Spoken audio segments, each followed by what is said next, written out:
Theatre on the Air.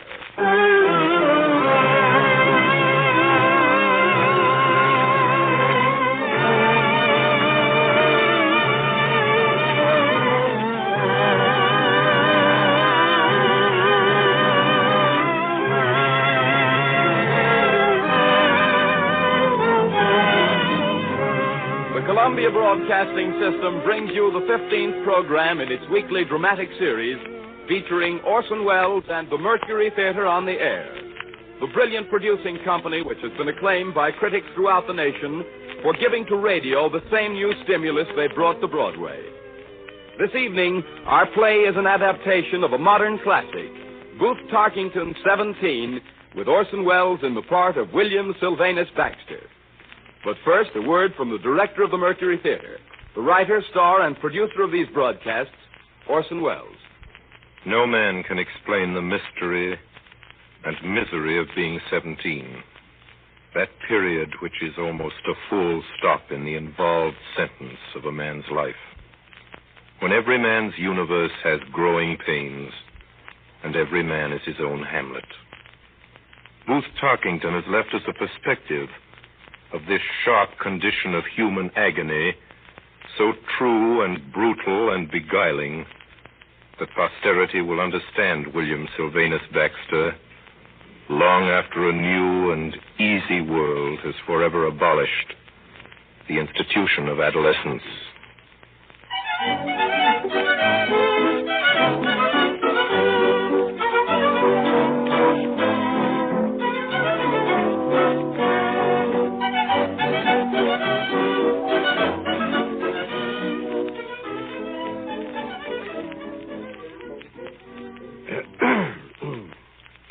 My name's Parcher, Henry Parcher. I live on Maple Street, number 42. Wife and one daughter, May, 18 years old. On one side of us is Doc Watson's house, vacant now. On the other is George Baxter's, Mr. and Mrs. and two children. Little girl about 10, I forget her name. Boy Willie, 17. Just now we've got a visitor, a friend of May's, staying with us. Lola Pratt. Talks baby talk. Well, I guess we can stand it for a weekend. Anyway, the young folks don't stay around the house these days. In this town, they spend most of their time at the Main Street Pharmacy.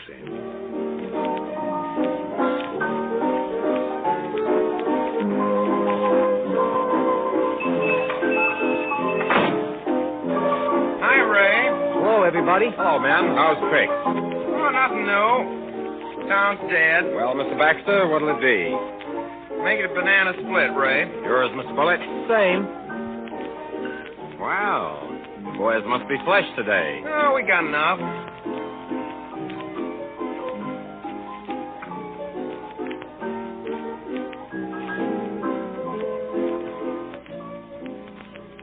Let me call you sweetheart. Love, always love. Why can't songwriters write something about something else? They will. I heard May Parcher has come back to town yesterday. Well, let her for all I care. Well, they say she's brought a girl to visit her. Said she was a regular ring-dinger. What if she is? Makes little difference to me, I guess. Oh, no, it don't. You don't take any interest in girls. Oh, no. No, I do not. I never saw one in my life. I cared whether she lived or died. Honest? Honest, is that so? Yeah, honest. If I could all die, I wouldn't notice.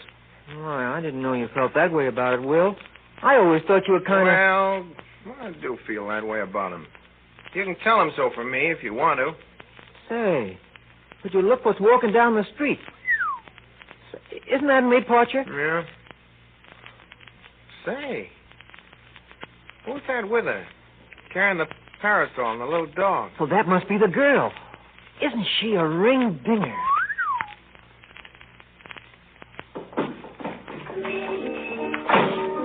Hey, Will. Joe, don't you want your splits?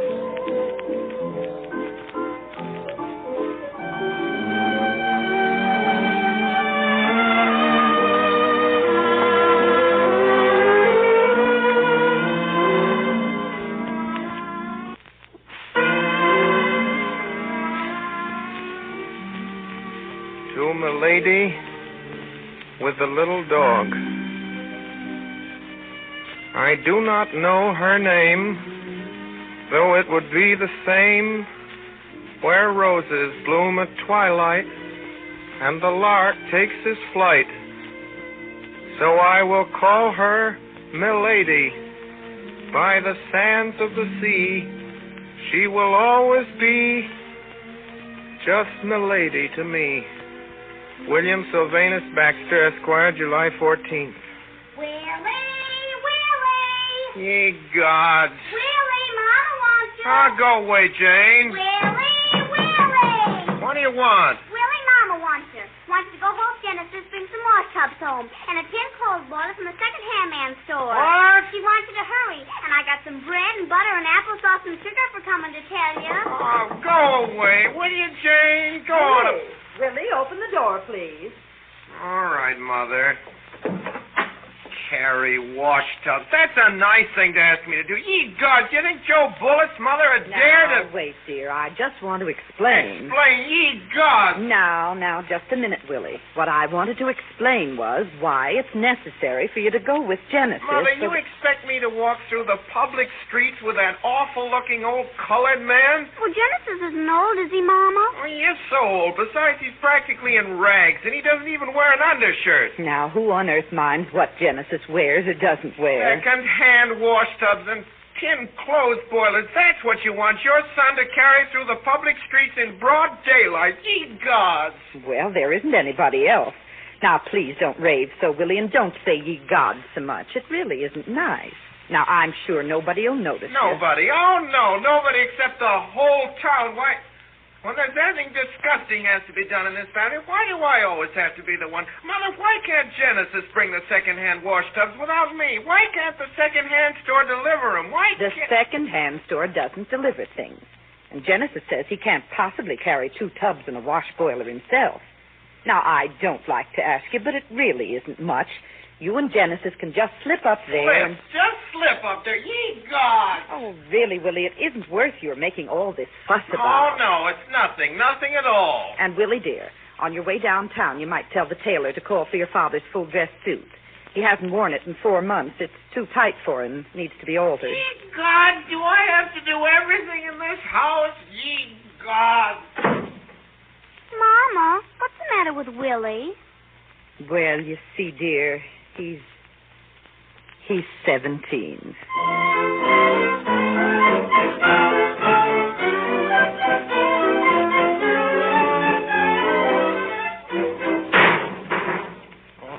Land sakes, Mr. William, watch out. You can't see where you're going with that tin boil over your head. I don't want to see, and I don't want to be seen. You sure is fixed and get run over. Let's carry the big tub between us like this, and you can guide me. Now, come on, Genesis. Hey, is that Muddy you're still following us? Sure is. Clem never stopped following me yet. I reckon it's the followingest dog in the world. Well, he can... Oh, don't let him follow through the streets.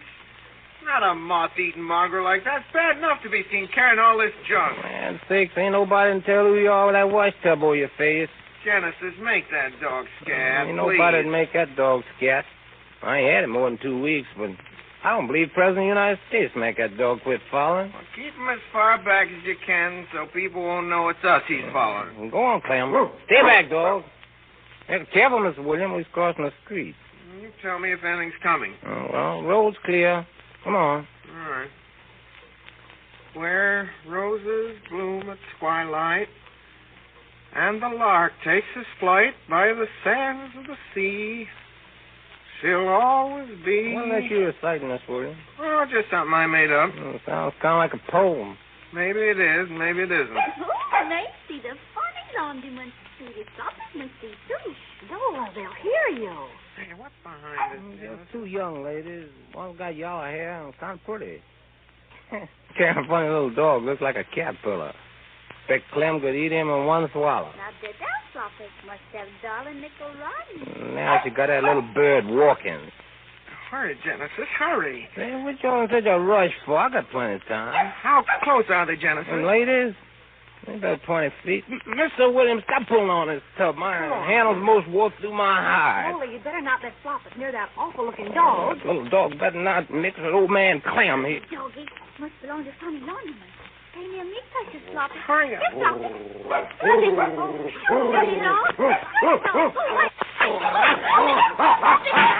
You stop that horrible dog, or I'll have you arrested. There, precious darling, come to Mama. Is he all right, Lola? Isn't it hard to beat him so sloppy? Hey, you! Me, ma'am? Where's that other laundryman? It's his dog, isn't it? Laundry, ma'am. What? He ain't no I'd like to get my hands on him. I'd have him arrested. Tom, precious. Don't Mumsy make them all white and precious floppy? Oh, Miss Willie. Miss Willie. You come behind that hedge now. He's gone. We better be getting along home with these tubs. Oh, Genesis. Isn't she wonderful? Hey, Genesis, did you ever see anyone like her, Genesis? Huh?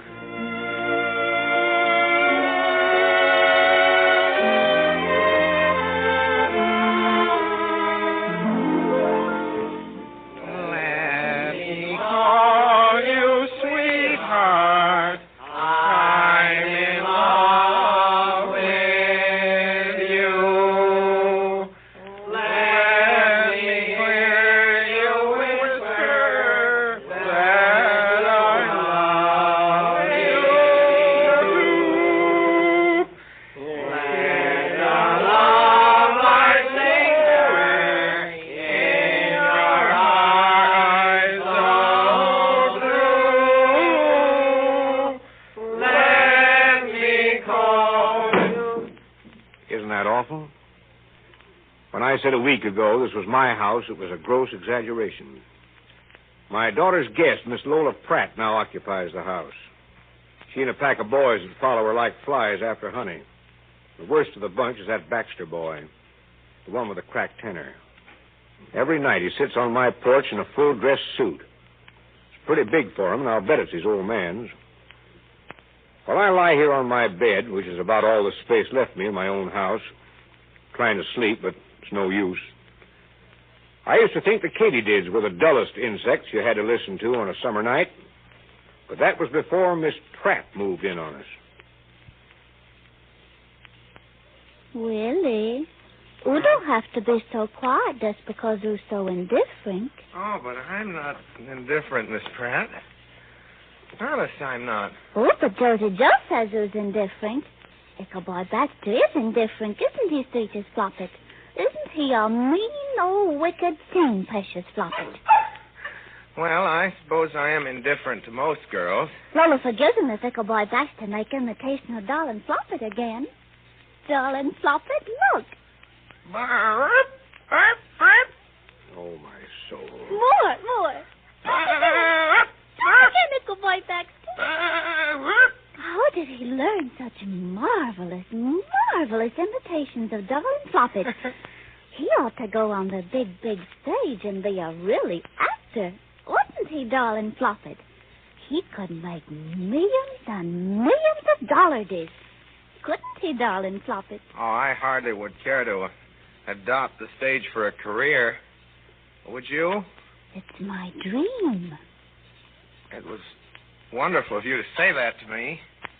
I shall never forget it. You would make a glorious actress. Oh, for heaven's sake. Huh? Ichabod Baxter times Slowbox us, Darling Floppet. Naughty Floppet. No, I mean it, but But what comes?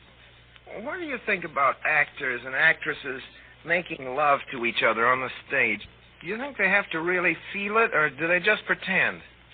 Well, sometimes one way, sometimes the other. Yes, but how can they pretend like that? Don't you think love is a sacred thing, Miss Pratt? Yes? I do. I think love is the most sacred thing there is. I don't mean some kinds of love. I mean real love. You take some people. I don't believe they even know what real love means. They talk about it maybe, but they don't understand it. Love is something nobody can understand unless they feel it. And if they don't understand it, they don't feel it. Don't you think so? Yes? You talk so beautiful. Love is something nobody can ever have but one time in their lives, and if they don't have it then, why, probably they never will. Don't you think so? Yes? I think real love is sacred, don't you? Yes? Don't you think love is the most sacred thing there is? That is, if it's real love? Yes? I do. I'm glad you feel like that because I think real love is the kind nobody could have but just once in their lives because the real love a man feels for a girl and a girl for a man, if they really love each other. And you look at a case like that, of course they would both love each other. It wouldn't be real love. Well, what I say is if it's real love, well, it's sacred because I think that kind of love is always sacred. Don't you think love is sacred if it's the real thing?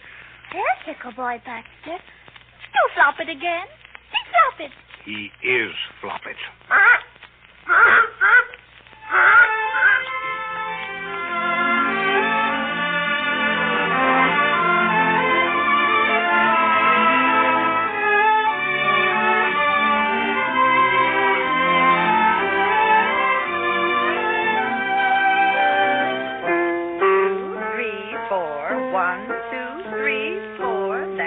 Jane. Oh, do I have to practice much longer, Mother? Until your hour's up. Now try it again. 1, 2, 3, 4. 1, 2, 3, 4. 1, 2. You've got to do something about that child. I cannot stand it. Oh, you've been gone all morning, Willie.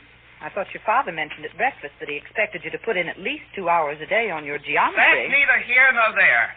Mother, I just want to say this. If you don't want to do something about Jane, I will. Just look at her. I ask you, that's the way she looked half an hour ago out on the public sidewalk in front of the house when I came by here with Miss Pratt. That was pleasant, wasn't it, to be walking with a lady on the public street and meet a member of my family looking like that? Oh, lovely. Now, Jane doesn't look so disreputable. Come, Willie, you're interrupting her piano lesson. Wait till I tell you the rest. Then she hollered at me, Mother. She hollered, "Oh, Willie!" She hollered, "Oh, Willie!" at me. Anybody'd think I was about 6 years old. She hollered, "Oh, Willie," and she rubbed her stomach and flushed applesauce all over her face, and she kept hollering, "Willie," with her mouth full. "Willie, look, good bread and butter and applesauce and sugar. I bet you wish you had some. Willie." Well, you did eat some the other day. You ate a whole lot. You eat it every chance you get. Now, you hush up. She kept following us, Mother. She followed us, hollering, "Willie," till it's a wonder we didn't go deep. And just look at her, Mother. I don't see how you can stand it to have her going around like that and people knowing it's your child. Why, she hasn't got enough on. Well, for this very hot weather, I really don't think people notice or care much Notice? about... I guess Miss Pratt noticed. Hot weather's no excuse for outright obesity. I ask you to look at her back. You can see her spinal cord. Spinal column, Willie. Well, what do I care which is it? People aren't supposed to go around with it exposed, whichever it is, with applesauce on their ears. Well, there is not. Look, I just ask you to look. And that's the sight I have to meet when I'm out walking with Miss Pratt. She asked me who it was, and Mother, I wish you'd seen her face. She wanted to know who that curious child was, and I'm glad you didn't hear the way she said it. "Who is that curious child?" she said, and I had to tell her it was my sister. I had to tell Miss Pratt it was my only sister.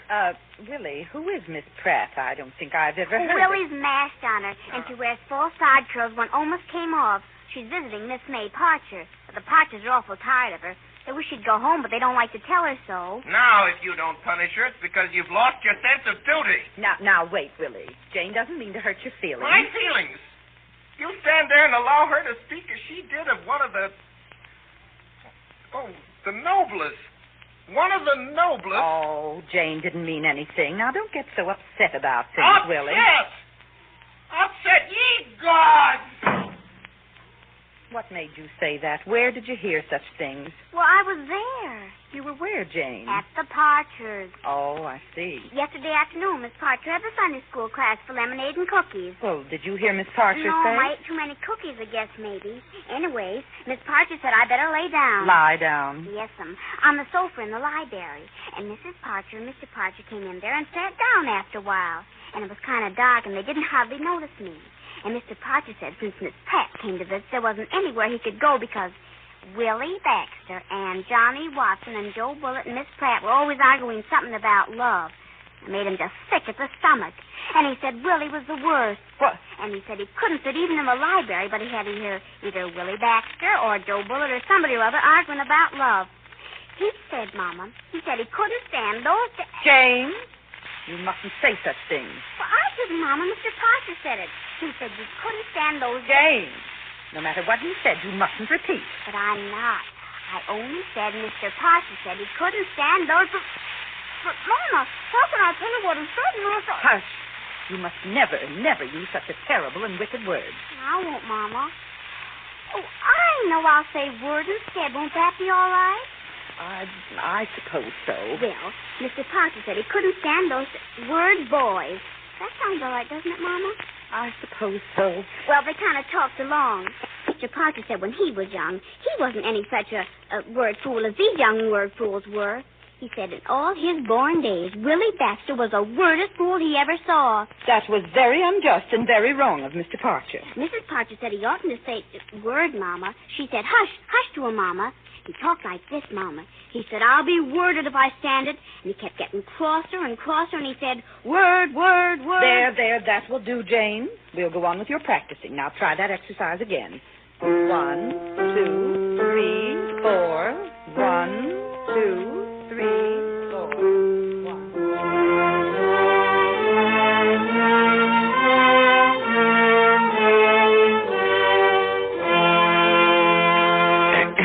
Jabber, jabber, jabber, jabber, jabber, jabber, jabber. On and on. That's the way these young folks talk. Same things over every night like finger exercises. No sense, no rhyme, no reason. Just jabber, jabber, jabber, jabber, jabber. Wonder what they find to talk about.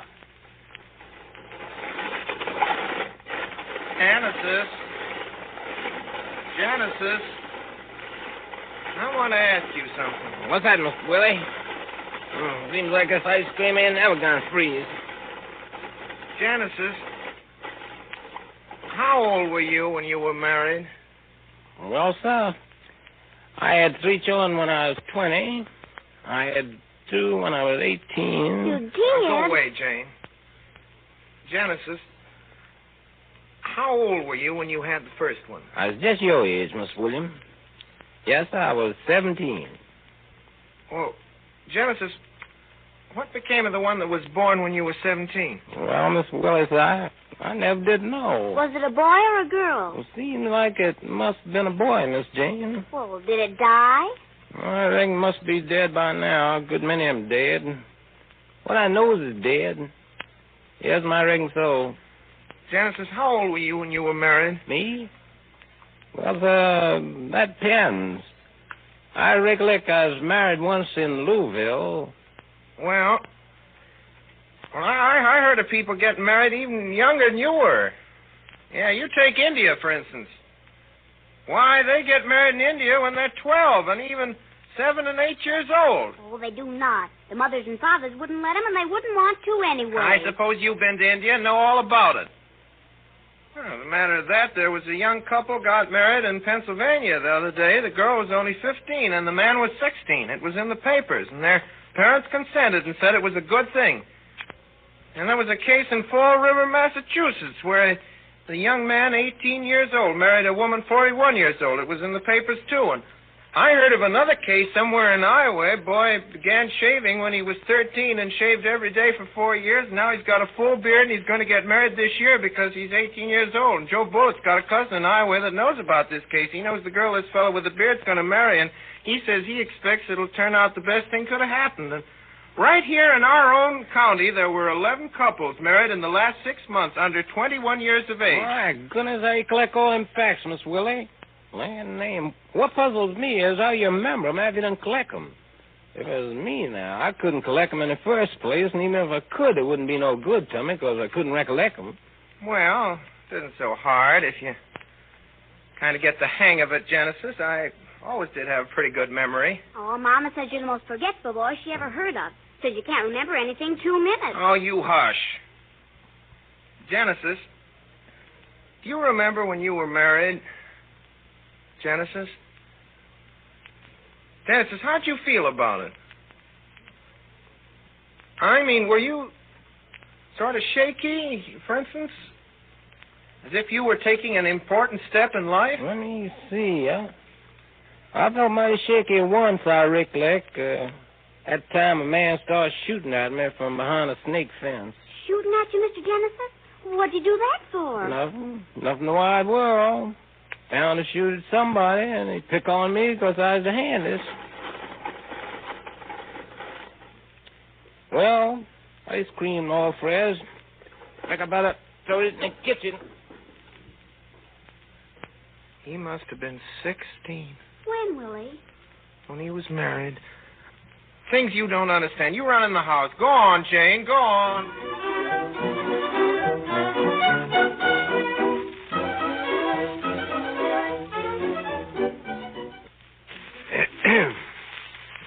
Between Willie Baxter, Lola Pratt, and the heat, I'm slowly losing my reason. This morning, I discovered my tobacco box behind a bench in the backyard. When I took the lid off the box, I found a faded rose, girl's silver shoe buckle, a tortoiseshell hairpin, white ribbon faintly smelling of violets, 3 withered 4-leaf clovers, other vegetation now indistinguishable, and a note on lavender paper addressed to Ickle Boy Baxter. What ickle sanity I still have left, I owe to the sudden appearance this evening of a small, frank-faced child, munching on a piece of bread and butter, applesauce, and powdered sugar. Mr. Parcher. Mr. Parcher. Good afternoon, Mr. Parcher. Good afternoon. Mr. Parcher, my brother Willie's been at your house all afternoon. I suppose so. Listen, Mr. Parcher, my brother Willie isn't coming back to your house tonight, but he doesn't know it yet. What? Willie isn't going to spend any more evenings at your house at all. He isn't, but he doesn't know it yet. Are you sure he isn't? I know he isn't. On account of something I told Mama. Told your mama what? What you said. What about? About Willie. You know. No, I don't. It was when I was laying in the library that day of the Sunday school class. You and Mrs. Parcher was talking in there about Miss Pratt and Willie and everything. Good heavens, did you hear all that? Yes, I told Mama all what you said. Murder. Well, I guess it's good I did because, look, that's the very reason Mama did something so he can't come anymore except in daytime. But he hasn't found out yet. Found out what, please? He hasn't found out he can't come back to your house tonight, nor tomorrow night, nor day after tomorrow night. Is it because your mama's going to tell him he can't? No, Mr. Parcher. She just did something. Huh? What? What'd she do? Well, it's a secret. Oh, I could tell you the first part of it, up to where the secret begins, I expect. Do. Well, it's about something Willie's been wearing. I can't tell you what you were because, well, that's the secret. But he had 'em on him every evening when he came to see Miss Pratt. They belong to Papa, and Papa doesn't know a word about it. Yeah, I thought he didn't. Well, one evening Papa wanted to put 'em on. Mama couldn't find 'em, and she rummaged and never did find 'em. Until, don't you believe, I saw Willie inside of 'em only last night. So I told Mama, and she said it had to be a secret. So that's why I can't tell you what they were. Well, this afternoon I was with her in Willie's room, and... Yes.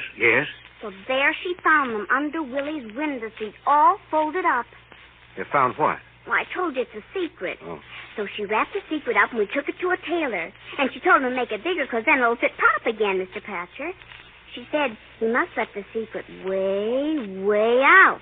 So I guess Willie'd look kind of funny in it after it's fixed. And anyway, Mr. Parcher, the secret won't be home from the tailor's for 2 weeks, and maybe by that time Miss Pratt will be gone. Do you honestly think so? Well, anyway, Mr. Parcher, Mama said...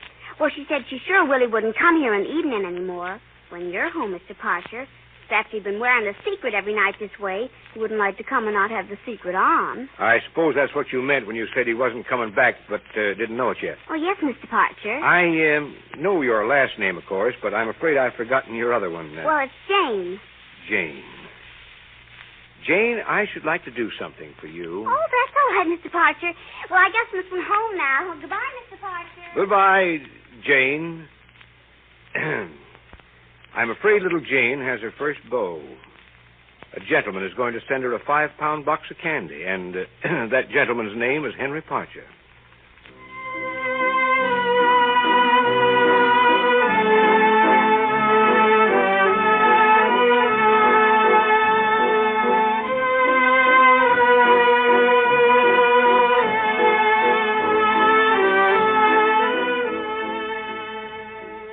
You are listening to a CBS presentation of Orson Welles and the Mercury Theatre on the Air in an original adaptation of Booth Tarkington's 17. The performance will continue after a brief intermission. This is the Columbia Broadcasting System.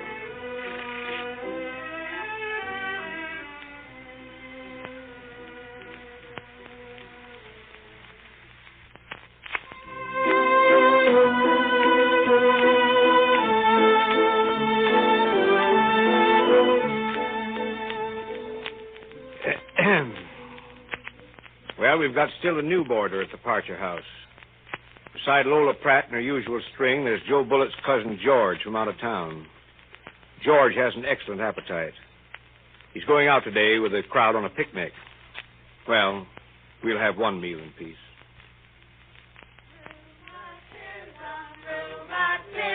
How it pains, up and down the system, when it rains. Oh, boy! Pass the corn, Johnny. Hey, I want some of those cucumber pickles. Say, who's hiding the gravy? Joe just lost his fork. Got an extra fork, anybody? Oh, somebody lost his girlfriend. Hey, has anybody seen Willie Baxter's girl? You think Willie was at a funeral? Oh, hush your mouth. Joe Bullet looks kind of sick, too. What you voting for, Joe? Oh, stop teasing him, boy. Hey, why aren't you sitting next to Lola, Willie? Oh, dry up, will you? She looks kind of occupied. Joe Cousin's rushing her. Pass the chicken, will you, man? You've had 3 helpings already. Why aren't you eating, Willie? Oh, 'cause I'm not hungry, that's why. Me, I can't keep up with Joe's cousin. Look at that George eat. Why'd you have to invite the big lummox for, Joe? How did I know George was going to hog Lola and eat his fool head off? Oh, look at that goop. I tell you, I'm going to... Floppet, want to snuggle J, big man? Want to hold it, go Floppet, Uncle George? Why, you bet I do, Lola. Dogs are always crazy about me. Dogs and children. I don't know why it is, but they just take right to little Georgie. Floppet looks so tootin' tunnin' on Dre Big Enormous Man's lap. Well, he does look kind of small compared with good old George. Well, I always was a good deal bigger than the fellas I went with. I don't know why it is, but I was always kind of quicker, too, as it were. Take me in an automobile now. I got a racing car home. Ooh, Georgia can drive like Dre Big Racing Man. Lola, I'd like to have you see how I handle that little racing car. Girls over home, they say they like to go out with me just to watch the way I handle it. They say it ain't so much just the ride, but more the way I handle that little car. Yes, I don't know why it is, but that's what they say.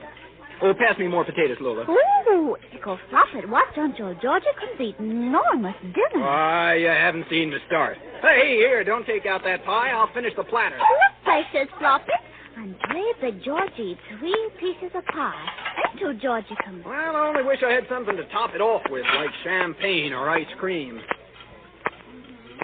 How'd you like a smoke, George? Oh, say, I don't smoke papers and old carpets. Not me. Oh, but cigarettes so lovely smell. Uncle George may be too little boy for smoking. Oh, now it's not that, Lola. I only smoke cigars. Cigars? Oh, splendid. Light one, Uncle George. Light one ever and ever so quick. Oh, well, yeah, I forgot my cigar case. Hey, George, here's some cigars. Cuban Sweethearts. Oh, Cuban Sweetheart. Floppet, just think. Cuban Sweetheart. Thanks, Baxter. Light one. Light one. Look, everybody. Dre Big Man can't be happy unless they have a tobacco smoke. Light it, Georgicum. Oh, boy, that's good. That's the old... Stop! That's what I was looking for. Watch, everybody. Now, Georgicum, Dre Big enormous puffs. That's it. Now, another one. Another one. Sure. These are fine. Another one, Georgicum. Dre Big enormous puffs. Puff hard, Georgicum. Another one. Just a second, I... Don't stop, Georgicum. Make Dre Big puffs for precious Floppet. But I can't. I guess I better go outside for a minute. Just a minute. What's wrong with George? Is he sick? See how pale he got? Come on, Willie. We got to take care of him. Maybe he needs a doctor. Ah, you take care of him. The big lummox is your cousin. Echo Boy Baxter. Yes, Lola? Come here. You don't ever talk to little Lola. So indifferent today. Well, Lola, gee whiz, Then let's talk about it. Here, take precious Floppet. Hold him nice and cozy. Floppet love old friends best, don't it, precious? Floppet love little boy Baxter better than anyone else. Do some Floppet.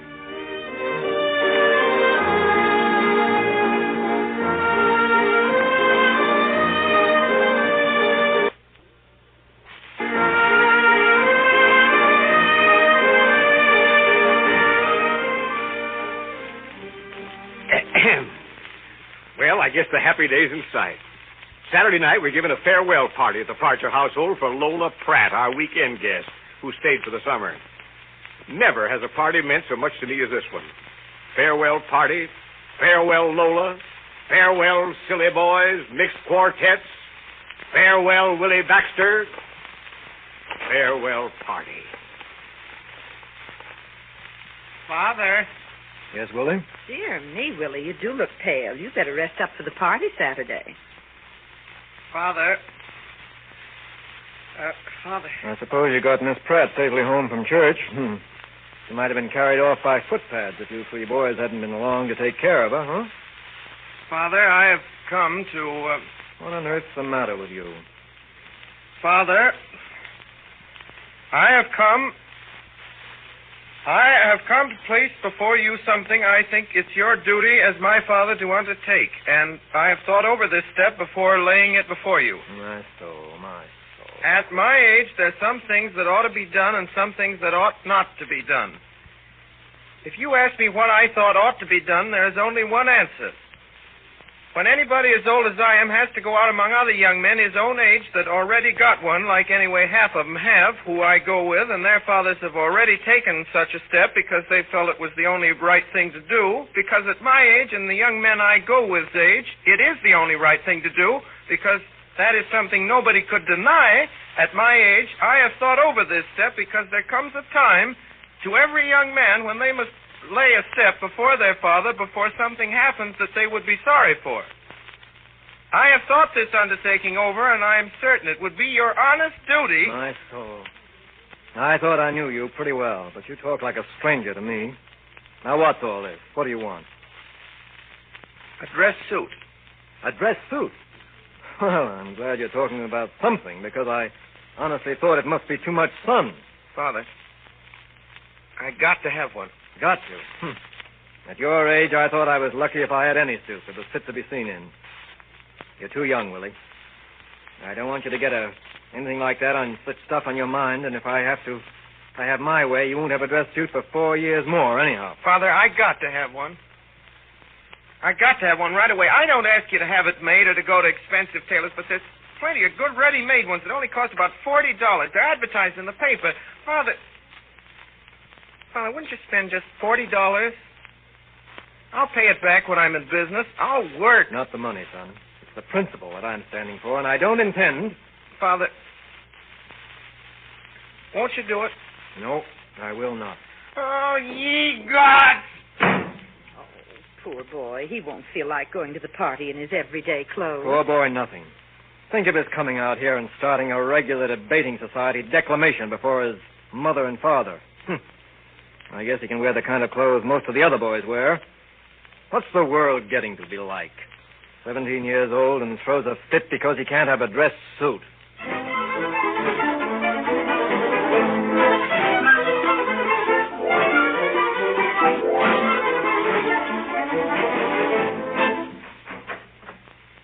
Mother.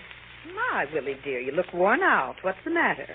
Mother, I want to speak to you. Well, first you better eat your supper. I left it on the table. I want to speak to you about something important. Yes, Willie? Oh, please send Jane away. I can't talk about important things with a child in the room. Oh, Mama, do I have to go? Just a few minutes, dear.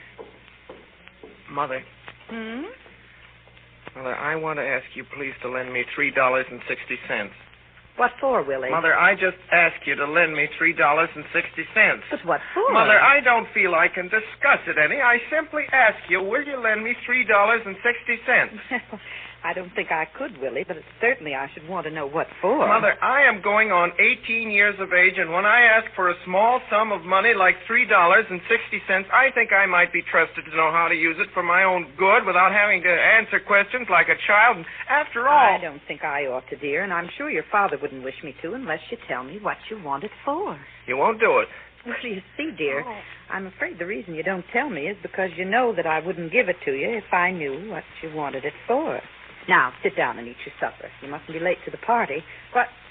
Well, Willie, where are you going? I don't want any supper, and I'm not going to the party. Well, of all things. Oh, Mama. Yes, Jane? I was hiding behind the door so I could hear everything. Now, Jane, you know you shouldn't do that. But, Mom, I had to. I know why Willie asked you for the money. Genesis told me. Jane, what did Genesis tell you? First of all, Willie didn't come home today because he was counting knotholes and shingles. He was what? Yes'm. Genesis knows all about it. This lumberyard man got into some kind of a fuss because he had bought millions and millions of shingles, Mama, that had too many knots in. And the man don't want to pay for them, or else the store he bought them won't take them back. And they got to prove how many shingles are bad shingles or something. And anyway, Mama, that's what Willie's doing. Every time he comes to a bad shingle, Mama, he puts it somewhere else. And every time he puts 1,000 bad shingles in this other place, they give him 6 cents. Good gracious. Oh, but that's nothing, Mama. Just wait till you hear the rest. That part of it isn't anything at all, Mama. You wouldn't hardly notice that part of it if you knew the other part of it, Mama. Jane. Yes'm? I want to know everything Genesis told you, and I want you to tell it as quickly as you can. Well, I am telling it, Mama. I'm just beginning to tell it. I can't tell it unless there's a beginning, can I? Try your best to go on, Jane. Yes'm. Well, Willie needed some money bad, and you and Papa wouldn't give him any. And so he began counting shingles today, because tonight's his night of the party, and he just has to have it. Well, how did Genesis know that? Did Willie tell Genesis? Listen, Mama. Genesis knows all about a second-hand store over on the Avenue, and it keeps most everything. And Genesis says it's the nicest store. And Genesis says this man is the bargainest man in the whole wide world, Mama. Well, and so this man's name is One-Eyed Belgis, Mama. That's his name, and Genesis says so. One-Eyed Belgis told Genesis that Willie came in there and tried on the coat of one of those waiter suits. Oh, no. Yes'm. And One-Eyed Belgis told Willie that suit was worth $14. And Willie said he didn't have any money. Well, and so they bargained and bargained and bargained. And then after they bargained and bargained, One-Eyed Belgis said Willie should give him $3.60 for Willie to pay before he'd get the suit. Well, and so the worst part of it is, Genesis says the suit is haunted. What? Yes'm. Genesis says that suit is haunted. Genesis says everybody over on the Avenue knows all about that suit. And he says that's why One-Eyed Belgis could never sell it before. Genesis says One-Eyed Belgis tried to sell it to a colored man for $3. The man said he wouldn't put it on for $300. And Genesis says he wouldn't either, because it belonged to a waiter that... Mama, this waiter, he lived over on the Avenue. And he took a case knife he sharpened, and he cut off a lady's head with it. Oh. And he got hung, Mama. If you don't believe it, you can ask One-Eyed Belgis. I guess he knows. Hush. And he sold this suit to One-Eyed Belgis when he was in jail, Mama. He sold it to him before he got hung, Mama. Hush, Jane. And he had that suit on when he cut the lady's head off, Mama. And that's why it's haunted. They cleaned it all up except for a few little spots of blood. Jane, you must not talk about such things. And Genesis mustn't tell you stories of that sort. Well, how could he help it if he told me about Willie? Never mind. Did Willie bring that suit into this house? Yes, Mama. Well, I'm going right down to Mr. Belgis's. He'll turn back Willie's money or I'll have him arrested. Arrested? Mama, can I go along? No. You stay here and finish the dishes. Oh, dear. Jane, yesterday I took your papa's evening clothes back to the tailor to get them pressed, and, I guess he must have misunderstood because he took them way in again, and now they're much too tight for Papa. They just about fit Willie, I guess. So there they are, hanging in the hall closet upstairs, all pressed. But don't tell anyone what I said, Jane. Oh, no, Mama. Willie! Oh, Willie!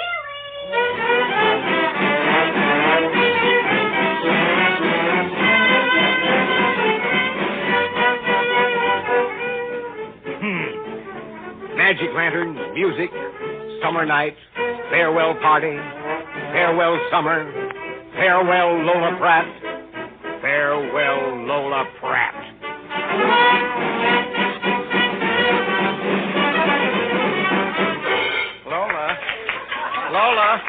Lola, I gotta have a dance. Yeah, I got it, Lola. Echo boy, that's naughty. Come late to Lola's party. Lola. Lola's little dance part all filled I up. couldn't help it, Lola. Honest, I couldn't. Honest. Sorry. Lola promised boy comes all her dances. Listen just a second, Lola. Hey, Lola, please. Lola must go. Boy comes waiting for his little partner. Hey, Johnny, you look here, Johnny. And Joe, you listen too. You both got 7 dances apiece with her. All on account of my getting here early enough. And listen, you got it. Well, it wasn't because of any such reason. I asked her for mine 2 days ago. Well, that wasn't fair, was it? Just because I never thought of sneaking in ahead like that, you go and... Well, you ought to have thought of it. I can't stand here gabbing all night. Joe, I've done a good many favors for you. I gotta go and see a man. Now, let me go, Willie. Oh, Joe. Somebody I gotta see right away before the next dance begins. Honest, I have. Oh, ye God. Can't you wait a minute? You gotta give me anyway 2 out of all the dances with her. You heard her tell me yourself that she'd be willing if you or Johnny or... Well, I only got 5 or 6 with her and a couple of extras. Johnny's got 7. Listen, Joe, listen.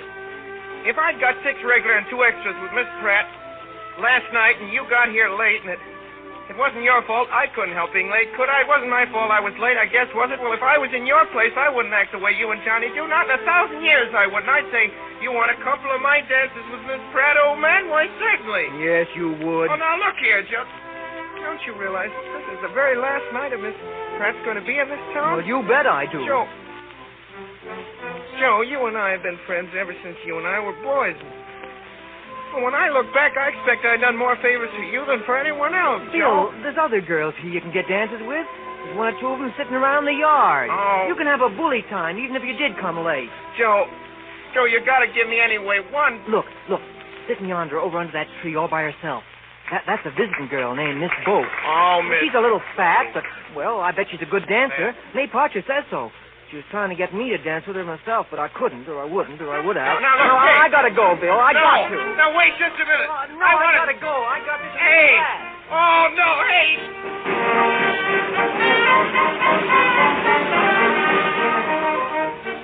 Hey, Mother. Yes, dear?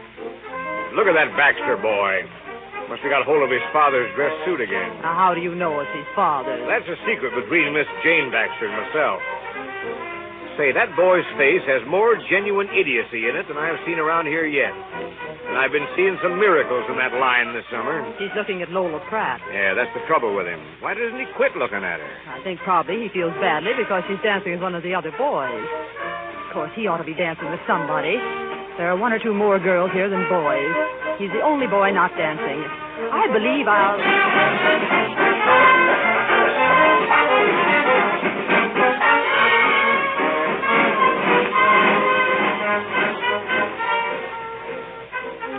William. Good evening, ma'am. Don't you want to dance? Ma'am? Don't you want to dance? Have you looked around for a girl without a partner? Girl? You come with me.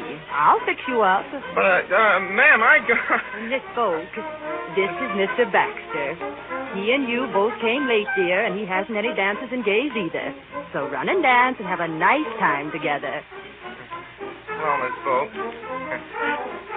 May I have this dance with you, Miss Folk? Very pleased to. Doggone.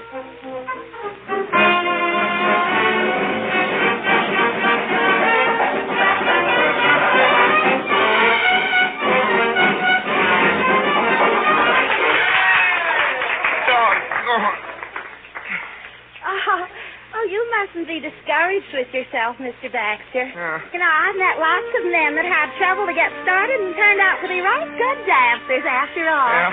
Yeah. Well, it seems to me we're kind of working against each other. I'll tell you. You kind of let me do the guiding, and I'll get you going fine. No. 1, 2. 1, 2. There.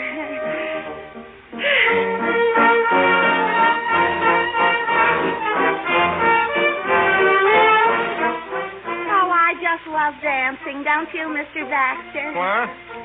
Yeah. It's a beautiful floor for dancing, isn't it? Yeah. I just love dancing. Don't you love it, Mr. Baxter? Yeah. It's lovely. Oh, dear, I hope they don't play Home Sweet Home very early at parties in this town. No, I could keep on like this all night. I think those musicians would be dead. Well, let's go out on the porch, Mr. Baxter. All right. Oh, just look at those stars. Aren't they just glorious? Yeah. You can sit closer. Come over here. You know, We used to dance a lot up at the lake. It's a floor like this is tonight, just about oily enough and as nice a floor as I ever danced on. Of course, there weren't so many men like there's here tonight, and I must say I am glad to dance with a man again.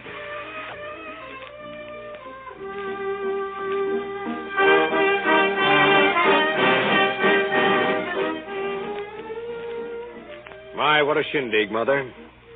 Genesis adds just the right touch with that waiter's uniform. I'll bet it's borrowed, too. Well, everyone's having a grand time except that Baxter boy. I've been watching him all evening, and I never saw true misery show plainer. By George, I've begun to feel sorry for him. Can't you trot up someone else so he can get away from that fat girl? I've tried, and I've tried, and I've tried. Well, do something. We don't want to find him in the cistern in the morning. I know. I'll make May and Lola and their partners come and sit in this little circle of chairs here. Then I'll go and bring Willie and Miss Bolt to sit with them. I'll give Willie the seat at Lola's left. You keep the chairs and tell Genesis to get busy with the sandwiches.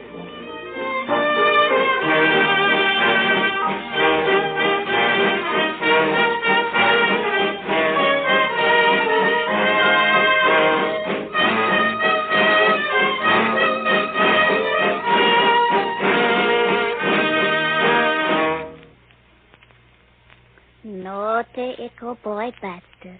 Lola's last night and Ickle Boy Baxter flirting. Flirt all night with Dre Big Girl. Now, Lola, if you'd let me explain. Lola saw Bad Boy Baxter under Dre Big Tree flirting with Dre Big Girl. Lola. Flirting all night with Dre Big Norma's girl. Lola, it wasn't. Oh, Tross? Oh. 'Twasn't my fault that dancing. Bad boy. What made you come so late? Who'd be so tall, Lola go talk to nice men who glad to talk to her.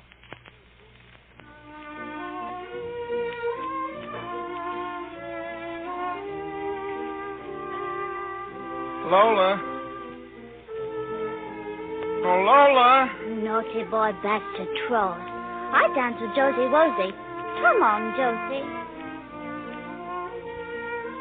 Let's get started, Mr. Baxter, before the floor gets crowded. Don't let's waste a single moment. You know, when I meet a person whose step fits in with mine the way yours does, Mr. Baxter, I love to dance straight through an evening with one person.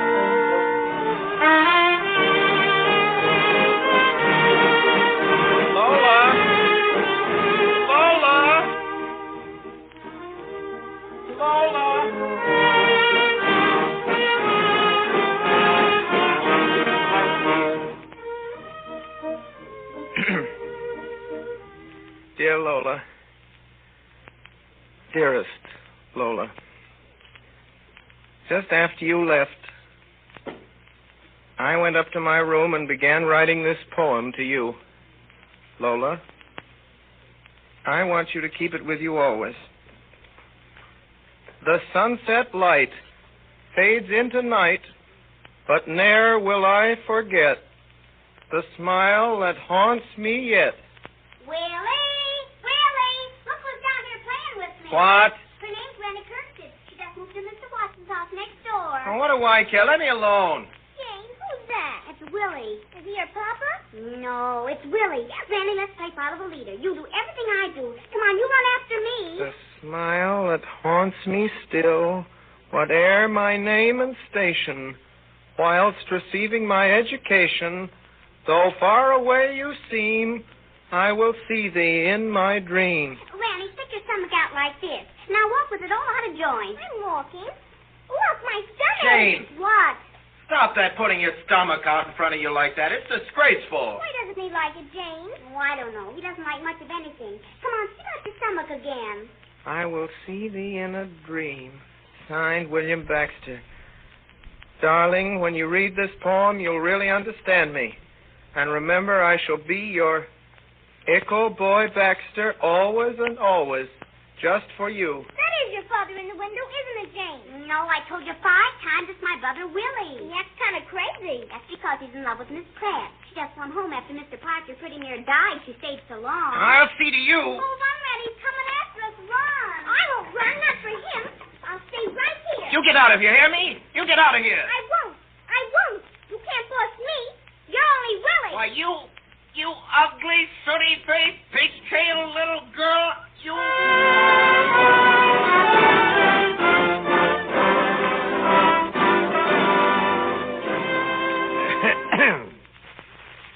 Baxter, that's what he called her. I was standing on the porch at the time, and I heard it with my own ears. Well, sir, that was a long time ago. 10 years since the Kersteads moved in Doc Watson's house next door. A lot of strange things happened in 10 years. For instance, you'd never believe it when I tell you Willie Baxter, age 27, is finally doing a sensible thing. He's doing the only sensible thing he ever did in his life. Yes, sir, he's doing it right this minute, over at the Stone Church on Grove Street. He's standing kind of straight, his head up, at the end of a long aisle. There's a fine-looking girl got hold of his arm. Ranny's not got pigtails anymore. But she's still got good sense. And that's something Willie can count on for the rest of his life.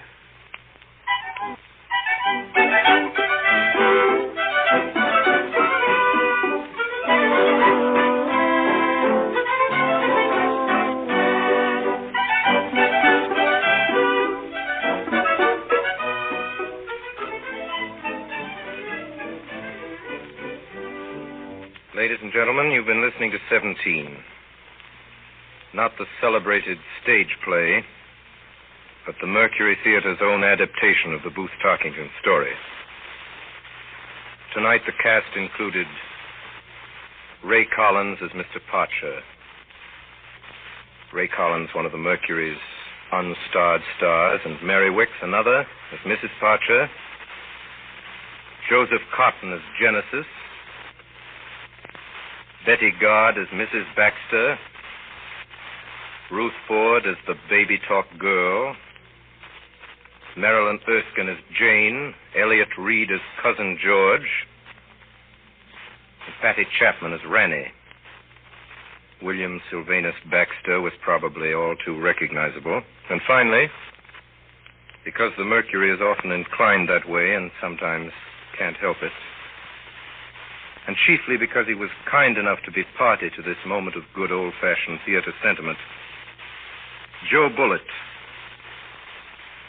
William Baxter's best friend, was played again tonight by one of the Mercury Theatre's foremost and finest actors, Mr. Morgan Farley, who created the part in the stage play.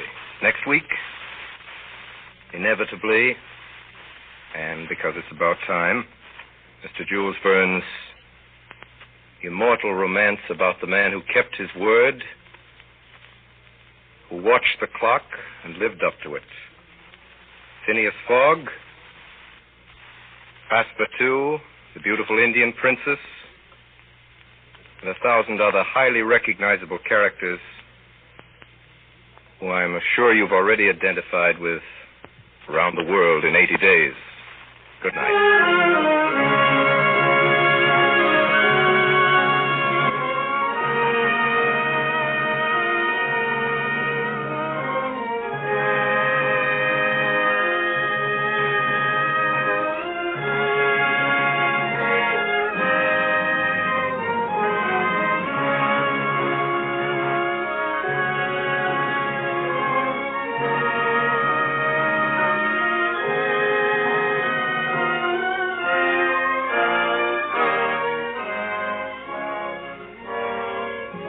Tonight's Mercury Theatre broadcast, the orchestra was conducted by Bernard Herrmann, and Davidson Taylor supervised the production for CBS. This is Dan Seymour speaking. We invite you again to listen next week to Orson Welles and the Mercury Theatre on the air in Around the World in 80 Days by Jules Verne.